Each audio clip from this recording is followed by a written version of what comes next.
بسم اللہ الرحمن الرحیم۔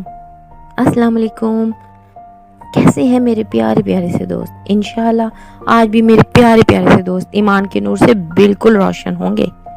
پیارے دوستوں، ہم انسان بھی جو سوچ لیتے ہیں وہ سمجھتے ہیں بالکل ٹھیک ہے، اور اپنی وہ سوچ ہم پھر آگے اپنے بچوں میں، اپنی نسلوں میں منتقل کرتے چلے جاتے ہیں، بغیر کسی تصدیق کے، بغیر کچھ سوچے سمجھے کہ ہمارا دین یا ہمارے پیارے نبی صلی اللہ علیہ وسلم کا اس بارے میں آخر کیا کہنا ہوگا۔ آج میں ایسی بہت عام سی سوچ کو دور کرنے کے لیے آئی ہوں تاکہ ہم مزید غلطی نہ کر سکیں۔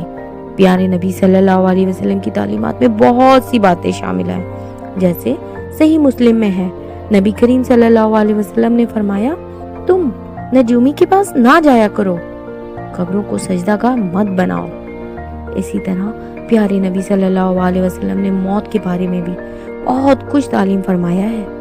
ہم اکثر اچانک آنے والی موت کو ایک لمبی بیماری یا کسی تکلیف کے بعد آنے والی موت سے بہتر جانتے ہیں، جیسے کتنا اچھا ہے، کتنی اچھی موت ہے، اچانک بیمار ہوا، اچانک ہی چلا گیا، نہ کوئی بیماری دیکھی اور نہ ہی کچھ ہوا۔ ایسے ہی پیارے نبی صلی اللہ علیہ وسلم نے ایک اچھی موت کی نشانی کے بارے میں فرمایا کہ موت کا ایک دم آنا افسوس کے لائق ہے کہ مرنے والا نہ کچھ کہہ سکتا ہے نہ کر سکتا ہے۔ آپ صلی اللہ علیہ وسلم کے زمانے میں کوئی آدمی بیٹھا ہوا ایک دم مر گیا تو کسی نے کہا کیا اچھی موت مرا ہے، نہ کوئی بیماری دیکھی اور نہ ہی کچھ جان نکلنے کی تکلیف ہوئی۔ حضور صلی اللہ علیہ وسلم نے جب اس کا یہ کہنا معلوم ہوا تو آپ صلی اللہ علیہ وسلم نے اس آدمی سے کہا، تیرے پاس کیا ثبوت ہے کہ اچانک ایک دم مرنے سے اس کو تکلیف نہیں ہوگی؟ اگر اللہ تعالیٰ اس کو اس حال میں موت دیتا ہے کہ وہ بیماری کی تکلیف اٹھاتا تو اس کے سب گناہ معاف ہو جاتے۔ اسی طرح صحیح بخاری میں ہے، نبی کریم صلی اللہ علیہ وسلم نے فرمایا، ایک شخص کا انتقال ہوا، قبر میں اس شخص سے سوال ہوا کہ تمہارے پاس کوئی نیکی ہے؟ اس شخص نے کہا، میرے لوگوں کو خرید و فروخت کیا کرتا تھا، جب کوئی میرے پاس قرض دار ہوتا تو میں مالدار کو مہلت دیا کرتا تھا اور تنگ دستوں کو قرض معاف کر دیا کرتا تھا۔ اس شخص کی اس نیکی کی بدولت اس کی بخشش ہو گئی۔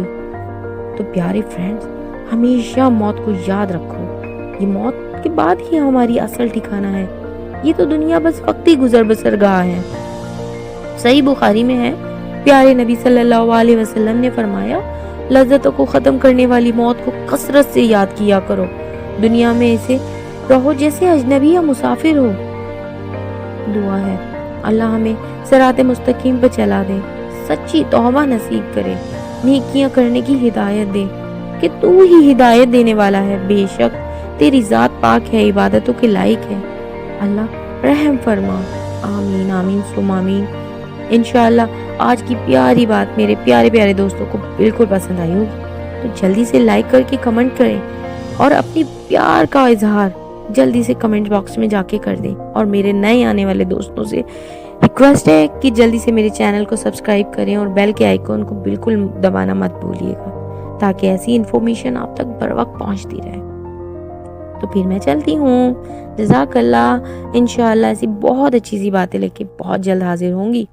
اللہ حافظ۔